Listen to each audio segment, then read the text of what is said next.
About 6 months after I finished making the spiritual exercises, I was chatting with a couple of colleagues at the college where I teach.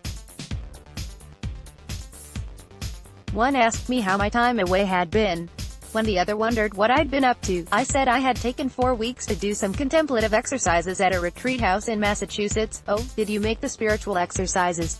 Yes, I stuttered in surprise. She had assigned the exercises as a reading for a Spanish art course.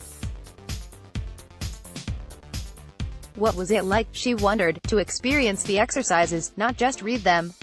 And what drove me to do them in the first place? It was a good question.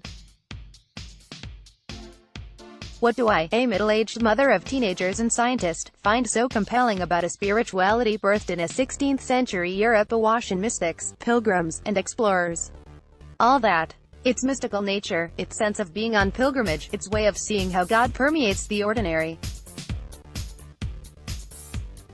I am challenged by an approach to life that is all-in, offering a springboard from which to take the mystic's leap into the unknown and the unknowable, pouring everything I have into God's enormity. I surrender it all to you, declares the Susipe, the prayer that Ignatius suggests a retreatant might be drawn to offer in the final movement of the exercises.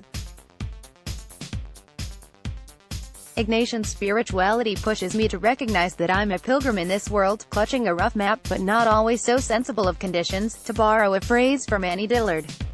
The daily habit of the examine helps me be aware of the road conditions. It keeps me on the path God has limned out for me and keeps me moving forward with intention. Perhaps because of my scientific bent, I appreciate Ignatian spirituality's attention to the details not only in prayer, but in all of life, including my laboratory. In his 1952 Nobel Prize address, physicist Edward Purcell observed, "I have not yet lost a feeling of wonder, and of delight, that this delicate motion should reside in all the ordinary things around us, revealing itself only to him who looks for it." I remember, in the winter of our first experiments, just 7 years ago, looking on snow with new eyes. There the snow lay around my doorstep, great heaps of protons quietly precessing in the Earth's magnetic field. Like Purcell, I delight in eyes to see what resides in the ordinary things, the wonders that lie just beneath their surface. Ignatian